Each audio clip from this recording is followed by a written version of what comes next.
제가 말씀을 준비하면서 많은 고민을 했습니다. 제가 할 만한 사람인가에 대한 부분을 많이 고민했고요.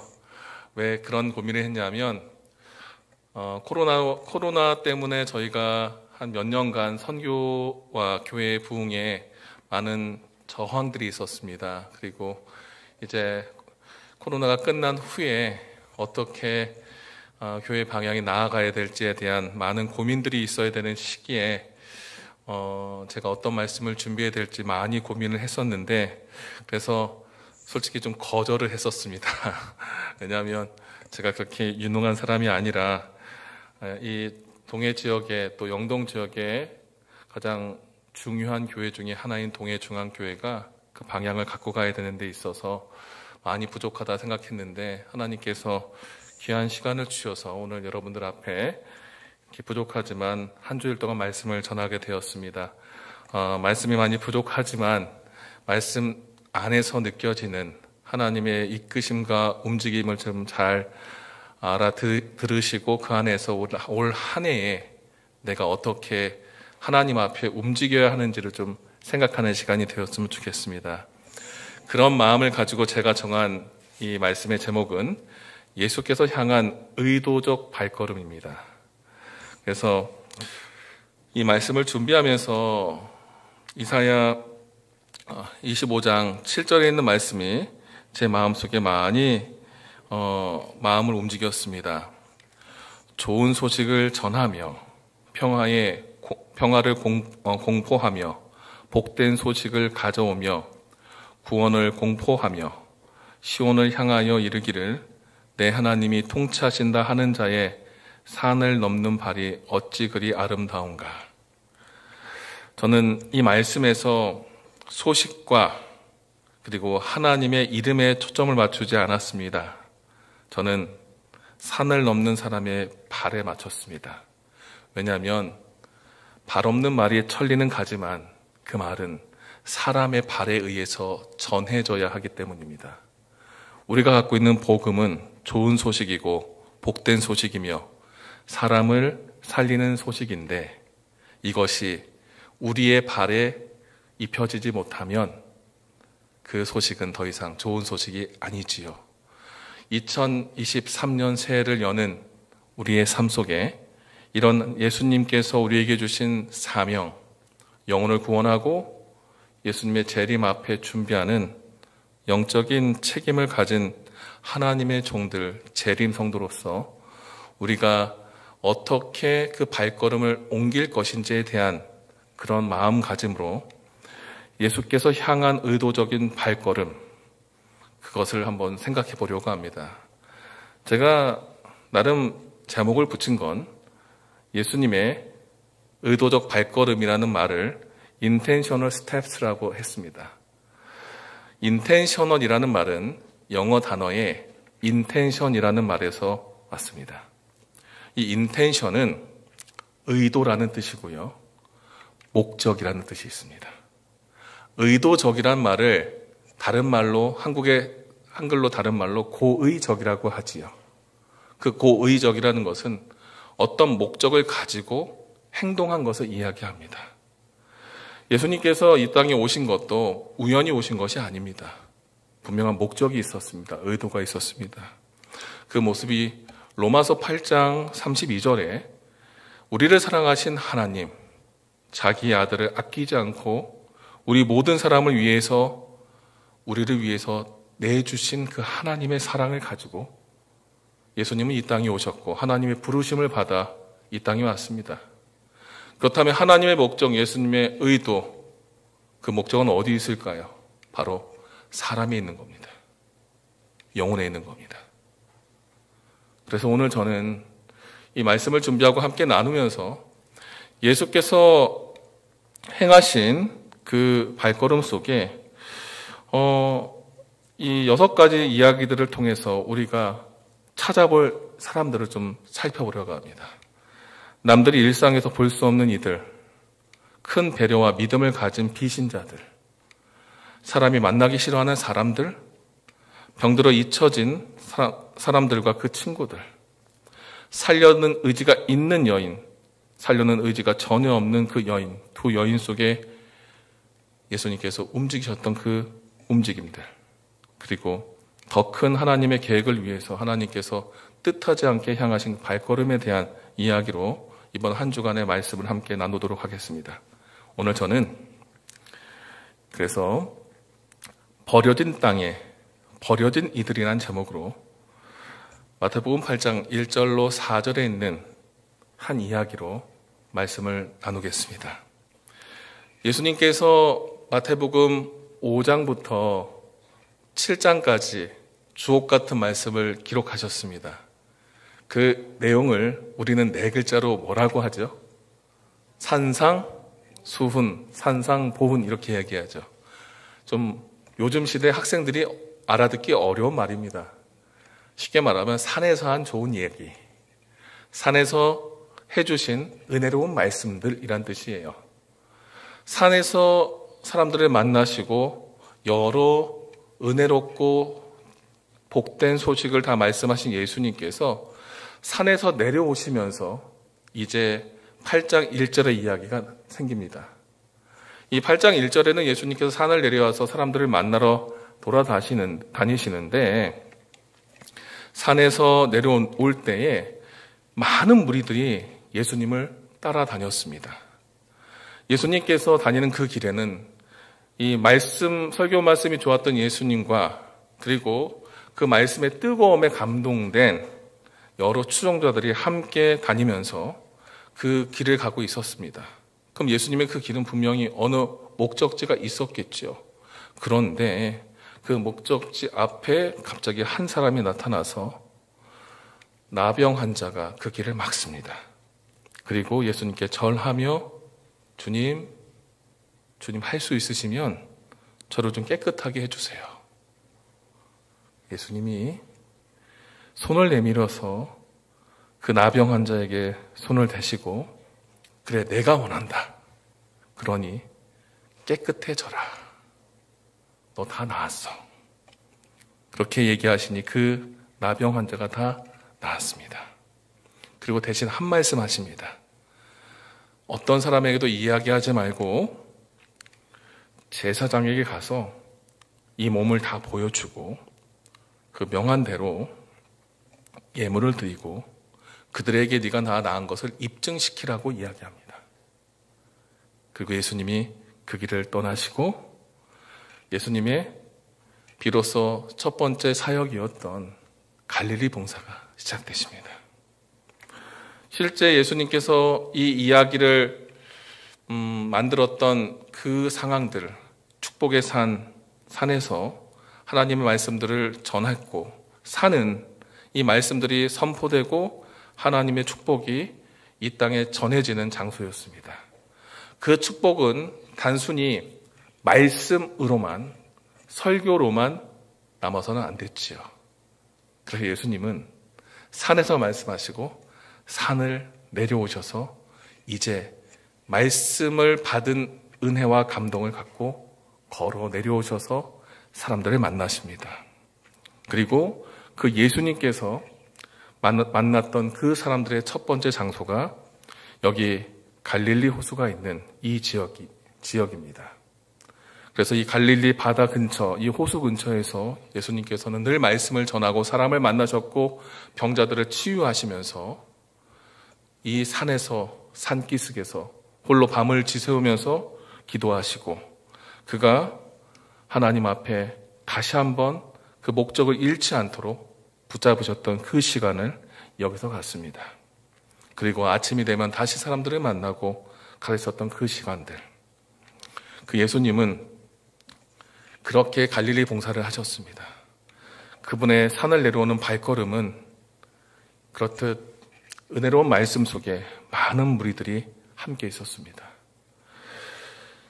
이 예수님의 그 모습을 수많은 무리가 따랐다라고 우리 성경에는 번역이 되어 있지만 영어 성경에는 이렇게 표현되어 있어요. Great multitude라고 되어 있어요. multitude라는 말은 단순히 몇몇의 사람이 아니라 엄청 많은 사람이거든요. 근데 이 앞에 great라고 하는 말이 붙었어요. 이거는 거대하다는 뜻이거든요. 그러니까 모인 사람 중에 그냥 빼곡히 사람들을 볼 수 없을 만큼 많이 모였다는 거예요.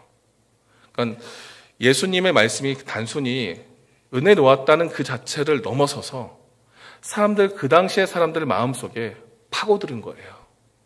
그리고 무엇인가 해결되지 않은 문제들을 그들의 마음속에 하나하나 담아주신 것입니다. 그러니 그 근처에 있었던 사람들이 모이는데 어느 정도 모이냐면, 여러분들 혹시 사람들이 많이 모여서 내 의지와 상관없이 이렇게 걸어가 본 적 있으세요? 제가 100km가 넘습니다. 조금 넘어요. 이 몸이 발을 띄어서 걸어가는 상황들. 여러분들 여의도에 불꽃놀이 하는 데 가면 거기에 핸드폰이 터지지 않습니다. 수만 명의 사람들이 모이면 핸드폰이 안 터지고요. 지하철을 내려가면요, 제 몸이 공중부양돼서 내려갑니다. 사람들이 모이면요, 움직임조차, 방향조차 잡을 수 없어요. 그런 걸 상상하시고 한번 보시면 예수님의 말씀을 들으러 모인 사람들이 어땠을까요? 단순히 얼굴 한번 보러 온 것이 아니라 그들의 삶 속에 말씀에 대한 깊은 감동과 여운을 갖고 모였다는 거예요. 그 마음에 한번 믿어봐야지가 아니라 그 마음에 예수님의 말씀에서 내 마음에 해결되지 않았던 무엇인가를 얻은 거예요. 즉 예수님의 말씀은 단순히 설교가 아니었고요. 단순히 가르침이 아니었고요. 그들의 삶 속의 실생활 속에서 아쉬웠던 그 문제들 하나하나를 예수님이 그들의 눈높이에 맞춰서서 읽어주고 마음을 보듬어 줬던 말씀이었어요. 그리고 그 말씀을 하고서 사람들 속에 같이 나가는 그 상황 속에 예상치 못했던 한 사람을 만납니다. 그 사람이 바로 누구예요? 나병 환자예요. 나병 환자가 와서 뭐라고 하냐면, 절하고 저를 깨끗하게 해주세요라 그럽니다. 여러분들 나병이 어떤 병인지 혹시 아시나요? 보셨나요? 못 보셨나요? 예. 제가 교회 처음 나가고 얼마 있다 부모님이 경북 김천에 이사 가셔서 사시고, 저희는 한국삼육고등학교 다닐 때 가끔 김천에 내려가면 교회 장로님 집사님들이 사는 동네 옆에 보면 문둥이촌이라고 하는 데가 있었습니다. 그들이 거기서 무엇을 하냐면 닭을 키웁니다. 그분들이 양계장을 해서 그 닭을 팔아요. 근데 그때 어른들이 농담 반 진담 반으로 얘기하는 말이 뭐냐면 가지 말라고 그래요. 그때 당시에. 가면 병 걸릴 수 있어 그러더라고요. 만난다고 병 걸리는 건 아닌 것 같아요. 그런데 혹시 모르니까 찝찝하고 사회적으로 격리시켰으니까 하라고 하는 거예요. 지금도 이런 환자들, 한센병 환자라고 하죠. 이런 나병 환자들이 사회에서 격리되어서 살고 있죠. 그러니까 지금도 이렇게 거리끼는 무리 중에 하나인 이 사람들을 그 중에 한 사람이 예수님 앞에 나와서 살려달라는 거예요. 이런 상황 속에서 여러분들이 예수님의 제자라면 어떻게 할 것 같습니까? 근데 이 사람이 예수님께 나왔던 모습을 가만히 보면 이렇게 얘기합니다. 죄송합니다. 제가 영어를 계속 띄어서, 왜냐하면 몇 개의 단어 속에서 한국말에 없는 표현들이 조금씩 나와서 제가 띄워드리는 겁니다. 여기 노란색에 제가 예수님께 나와서 절했다라고 하는데 영어로는 뭐라고 했냐면 월십했대요. 월십은 예배 드렸다라는 거예요. 숭배했다는 겁니다. 단순히 와서 안녕하세요 예수님 저 고쳐주세요 이렇게 얘기한 게 아니지요. 예수님을 신적인 존재로 믿음을 갖고 나와서 예배했던 겁니다. 예수님을 단순히 한번 도와주세요 하는 도구나 수단이 아닌 내 삶의 목적을 두고 따라가야 할 주인으로 모시겠다는 마음으로 예수님 앞에 머리를 숙인 거예요. 그리고 예수님에게 이렇게 얘기해요. 당신이 나를 깨끗게 하기를 원하시면 나 좀 깨끗하게 해주세요. 아마 제가 예수님의 제자였다면 이 사람을 끌고서 밖으로 냈을 겁니다. 왜? 나의 리더가 위험할 수 있으니까요. 하지만 예수님은 이 사람의 태도 속에 뭘 알았습니까? 그의 마음을 알았어요. 얼마나 간절했을까. 그리고 특별한 나병 환자의 움직임이 나타납니다. 제가 왜 이 이야기를 하냐면 실제 구약에서는 이 나병 환자들이 어떻게 살았느냐면 나병같이 생기면 제사장에게 가서 확인을 받습니다. 확인을 받은 후에 나병인 것이 확실하면 그 사람들은 병이 있는 날 동안 46절에 13장 46절에 혼자 살되 어디서 살아요? 진영 밖에 살아요.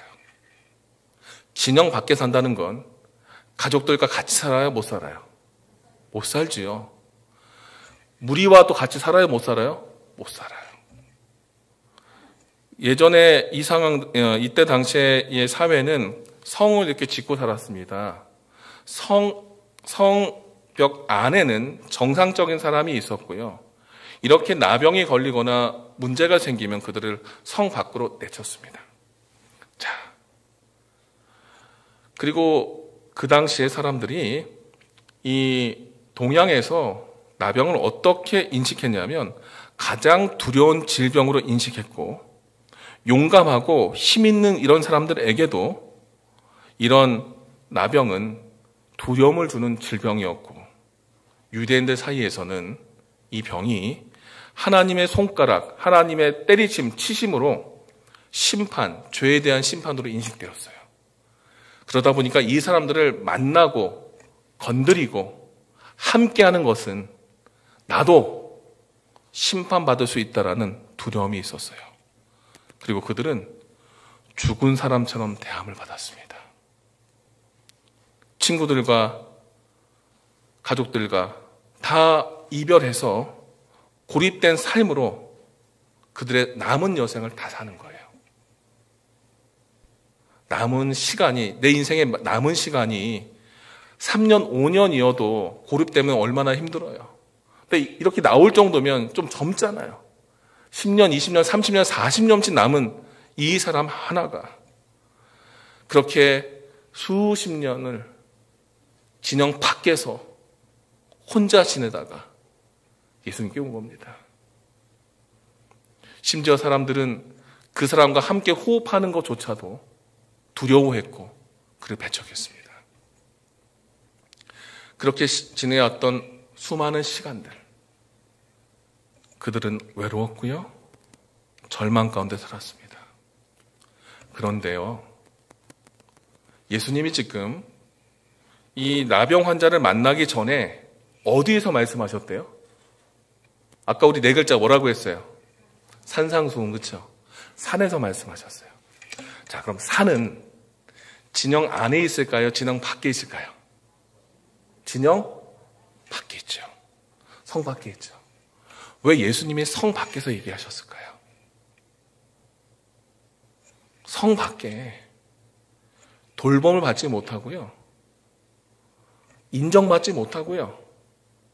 이렇게 내 의지와 상관없이 우연찮게 걸렸던 병 때문에 차별받아서 고립되고 절망 가운데 있는 사람이 훨씬 더 많았기 때문에 그들은 거기서 버려졌기 때문에 예수님이 그들에게 똑같은 기회를 주시기 위해서 산에서 말씀하신 겁니다.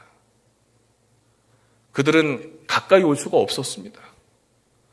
그래서 예수님은 그들을 더 가까이 모으시기 위해서 그나마 조금 더 높은 산에 올라가셔서 많은 무리들을 모으게 하시고 산 위에서 아래로 그들을 바라보면서 말씀을 하신 겁니다. 이 나병 환자의 예수님의 산상보훈의 말씀은 그에게 획기적인 것이었어요. 지금까지 어떤 사람도, 어떤 랍비도, 어떤 제사장도 자기 근처에 와서 말씀을 하고 간 사람이 하나도 없어요. 자기 근처에 와서 설교하고 간 어떤 목사도, 장로도, 집사도 없었어요. 그런데 자기 근처에 그런 말씀이 들리는 거예요. 분명히 외롭고 고립돼서 절망 가운데 살면서 이생망 무슨 말이에요? 이번 생에는 망했다고 사는 이 사람에게 갑자기 들렸던 한 메시지의 내용과 깊이는 잘 모르겠지만 살 수 있다라는 희망이 보였던 그 메시지, 거기에 용기가 생겼습니다. 그리고 망한 생에 한번 살아봐야 되겠다고 그 마음에 한 번 더 움직이겠다는 그 마음이 생겼습니다. 분명히 죽은 사람처럼 대함받아서 그렇게 취급함 받아서 그냥 죽지 못해 산다, 그 마음으로 살았는데 어느 순간 내 근처에서 들렸던 그 소리 하나, 망했다고 생각했던 그 인생의 절망 속에서 한 분의 그 움직임은 그를 그냥 지나치게 할 수가 없었습니다. 그리고 예수님 가시는 그 발걸음 앞에 갑자기 끼어들어서 예수님 앞에서 주님, 저를 살려주십시오. 저를 좀 살려주십시오. 그는 이름도 모릅니다. 아무도 알아주지도 않습니다. 버려졌기 때문에 아무도 알 필요가 없는 그런 사람이었습니다. 하지만 그가 예수님 앞에 나와서 주님, 원하시면 저를 깨끗하게 하실 수 있습니다. 주님, 원하시면 저를 깨끗하게 만들 수 있습니다. 이렇게 얘기합니다. 이 말은요, 당신이 나를 깨끗하게 할 수 있을 만큼 바라봐 주실 수 있다면 나 이미 깨끗하게 된 것을 알고 돌아갈 테니 제발 나 받아주세요. 나 알아주세요. 외롭고 버림받아서 어느 누구도 알아주지 않지만 당신 말씀만 듣고 왔으니 주님, 내가 그것을 믿고 주님 앞에 이생망하고 살았던 이 삶 속에 다시 한번 움직여 볼 테니 한번 저 만들어 주세요. 어떻게 해요? 다시 살 수 있게. 이것은 절규였습니다. 마음의 간절함이 담긴 고통의 외침이었습니다. 외로움 속에서 한 번도 진영에서 내쳐진 그 외로운 곳에서 사람들 없이 혼자 인생만 한탄하다가 전능자 한 분을 만나고 그분 앞에 예배하는 마음을 가지고 그분 앞에 올리는 간절한 기도였습니다. 왜냐하면 그는 예수님이 하신 산상수훈의 이 말씀을 기억했습니다. 분명히 애통하면 위로를 주신다고 했으니 그 앞에서 절규라도 한번 해봐야 되겠다. 구하고 찾으고 두드리면 주시고 찾아내고 열리게 하시겠다고 했으니 어차피 죽은 인생 한 번이라도 예수님 앞에 가서 해봐야 되겠다. 버려진 사람이었고 잊혀진 존재였지만 차별 없이 그들을 앞에 가서 말씀을 전했던 차별 없는 그 예수님의 발걸음, 있는 자와 없는 자의 차이를 두고 말씀하신 것이 아니라 똑같이 말씀을 전하기 위해서 차이 없이 옮겼던 그 발걸음. 당신이 원하면 어디든지 가겠다는 그 마음으로 아쉬운 사람이 오라고 가만히 있었던 것이 아니라 아쉬운 사람을 먼저 찾아가는 발걸음. 그리고 그들에게 다른 어떤 것을 명령하기 이전에 그들의 삶의 문제를 먼저 위로해주고 공감해주는 그 위로의 발걸음 속에 버려졌고 기억되지 않았던 잊혀진 그 한 사람이 조금씩 하나님의 기억에, 예수님의 기억에 조금씩 살아나게 됩니다. 그리고 그가 했던 그 한마디, 주여 원하시면, 주여 당신이 원하시면, 그 말은 살리는 것도 죽이는 것도 당신 뜻이니 나는 아무것도 없습니다. 자아망각과 신적인 온전한 의지를 누구에게요? 주님께 다 맡겨놓고 어차피 망한 인생이었는데 당신이 오셔서 이렇게 살게 됐으니 주님 알아서 해주십시오. 모든 걸 건 겁니다. 모든 걸 던진 거예요. 이미 그 사람은 대중 앞에 올 수 없는 사람이라 그 선을 넘었습니다. 그 선을 넘어서 예수님 앞에 그 가는 길을 막았습니다. 막고서 거기에서 지체하면서 목숨 걸고 이야기했습니다. 얼마나 그 마음에 살고 싶은 마음이 간절했을까요?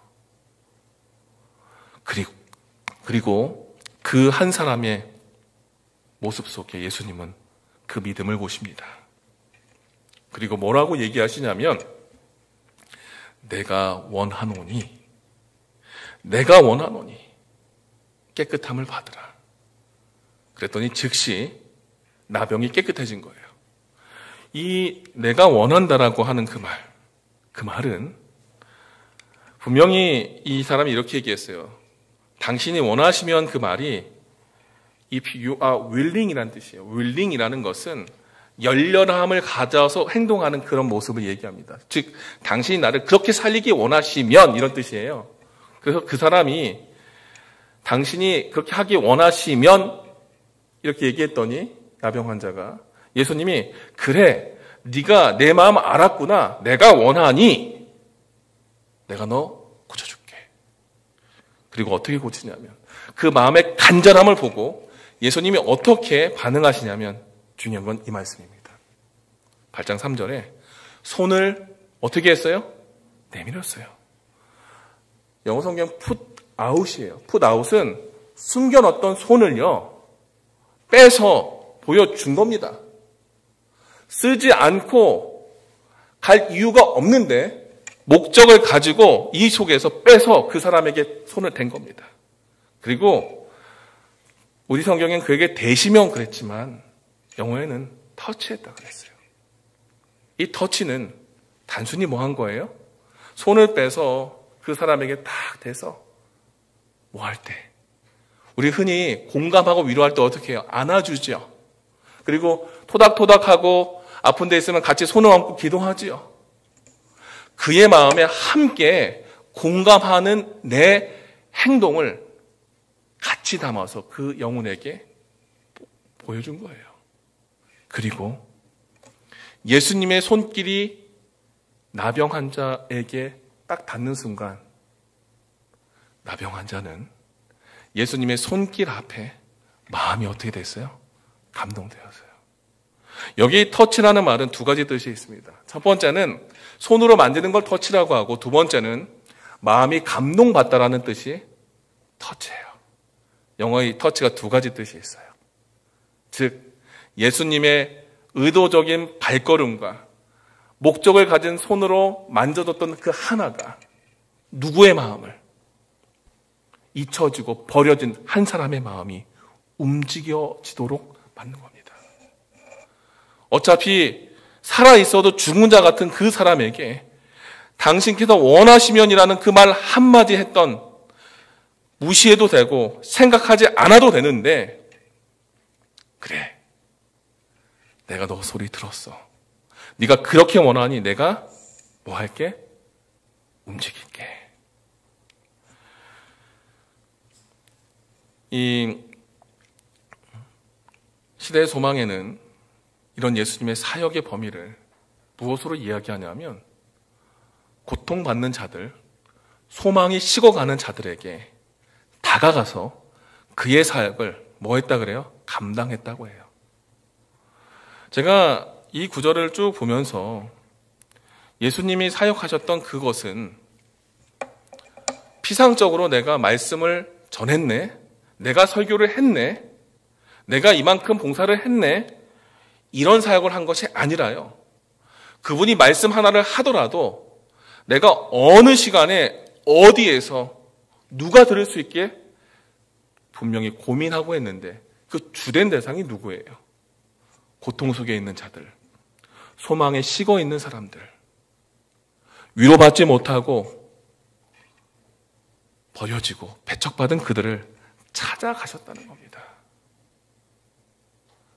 우리가 예수님의 재림을 기다리며 이 재림에 대한 뜨거움을 가지고 함께 이 기별을 나눌 수 있는 그 사역을 함께 감당하는, 초림하신 예수님이 가셨던 그 발걸음을 따라 재림하실 예수님의 그 발걸음을 새롭게 만들 재림신자로서 우리는 어떻게 그 길을 가야 할까요?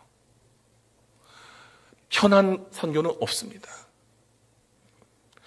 영혼을 살리는 일에는요, 쉬운 게 없습니다.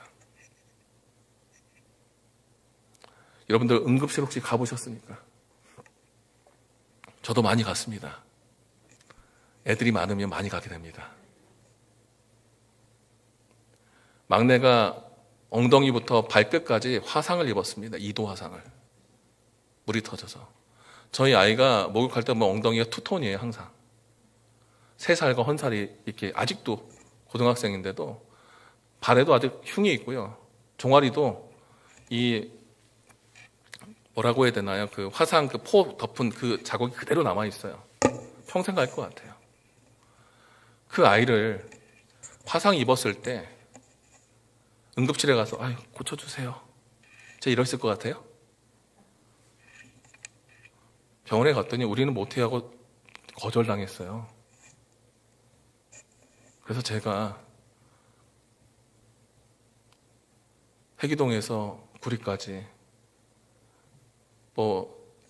앞차 안 보고 한 100km 달린 것 같아요. 그 길에 한 10분 만에 간 것 같아요. 막히는데 막 중앙선 넘고 해서. 응급 상황에 앞뒤 안 보지요? 그렇죠? 예수님이 이 땅에 오셨을 때 고통받는 자들을 보고 가셨던 그 모습은요, 그 사람을 살리겠다는 그 의지 하나로, 어떤 사람이요? 내 새끼, 내 자식 살리겠다는 그 마음으로 가신 거예요. 그래서 그분의 주된 설교의 장소나 그분이 사역하신 주된 장소는 성 안이 아니었어요. 성 밖이었습니다. 더 많은 사람들을 품어 안으셔야 됐고 고통받는 자들과 함께 공감해야 되기 때문에 그들이 예수님의 가장 큰 사역의 대상이었기 때문에 글로 갔습니다. 그리고 주변의 사람들의 어떤 원칙들, 어떤 관습들, 어떤 문화를 다 멀리했습니다. 왜요? 내 새끼 살려야 되잖아요. 그래서 예수님이 산에 오셔서 말씀하셨고 처음으로 나왔던 그 사람을 받아주신 겁니다. 내가 너 찾으러 왔는데 왔구나. 내가 너 찾으려고 이렇게 긴 설교를 했는데 드디어 왔구나. 그 버려진 사람 마음속에 솟아나는 하나님에 대한 사랑을 그가 알게 된 겁니다. 한 신학자 F.F. 브루스는 이렇게 얘기합니다. 사람들은 기적적인 사랑보다 기적적인 능력을 훨씬 쉽게 믿는다. 우리가 나병 환자가 낫는 순간을 생각할 때 예수님이 능력이 있어서라고 이야기하겠지요. 하지만 분명히 그것은 능력이 아니라 사랑의 힘이었습니다. 영혼을 향한 예수님의 사랑과 하나님을 바라봤던 버려진 한 영혼의 사랑이 만났을 때 그것이 바로 능력이 되었고 기적이 되었고 바로 그것이 하나님께 영광을 돌리는 큰 예배의 순간이 됐습니다. 그렇게 그 사랑에 반응해서 움직이고 마음이 감동됐을 때 즉시 낫는데 어떻게 낫어요? 나병 환자는 금방 건강하게 됐고 신경들은 살아났고 근육은 단단해지고 나병은 다 사라져서 피부는 어린아이의 피부처럼 부드럽게 되었습니다. 마치 열왕기하 5장 14절에 나아만 장군이 요단강에 7번 내려가서 이제 목욕했을 때 살이 어린아이의 살같이 회복된 것처럼 그도 그 사랑 속에 관심 속에 그리고 그 사랑에 반응하는 터치 속에 그는 살아났습니다. 그리고 예수님이 그에게 말씀하십니다. 너 어디도 얘기하지 말고 제사장에게 가서 입증해. 왜냐하면 레위기 14장 2절에 보면은 나병 환자가 정결하게 될 때, 병이 나았을 때는요, 제사장에게 가서 이거 확실히 확인을 받아야 됐어요. 제사장이 다 나았어 그러면 그때부터 이 사람은 어디에 올 수 있는 거예요?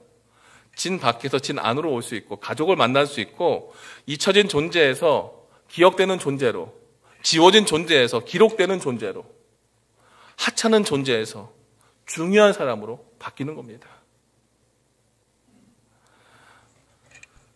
예수님의 그 발걸음 하나는 단순히 많은 사람들을 만나기 위한 그것이 아니라 잊혀졌던 그 한 사람이 이제 기억되고 기록되고 우리 속에 중요하게 남게 하기 위해서 그렇게 한 겁니다. 그리고 그에게 입증하라라고 하는 그 말은 이런 뜻이에요. 테스티머니라는 말을 썼는데요.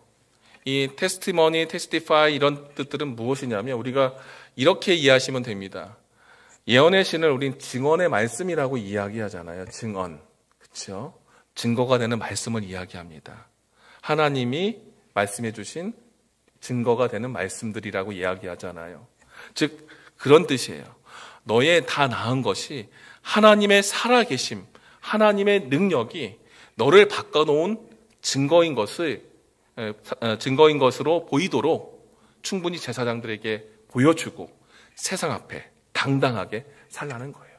이제는 더 이상 숨지 말고 당당하게 죽어있는 존재로 죽지 말고 이젠 살아있게 살으라고요.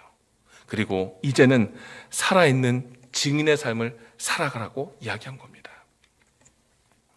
예수님이 이 땅에 오셔서 가신 그 길은 다른 길이 아니었어요. 어떤 길이었을까요? 딱 하나, 바로 사람, 영혼을 위해서 오셨습니다.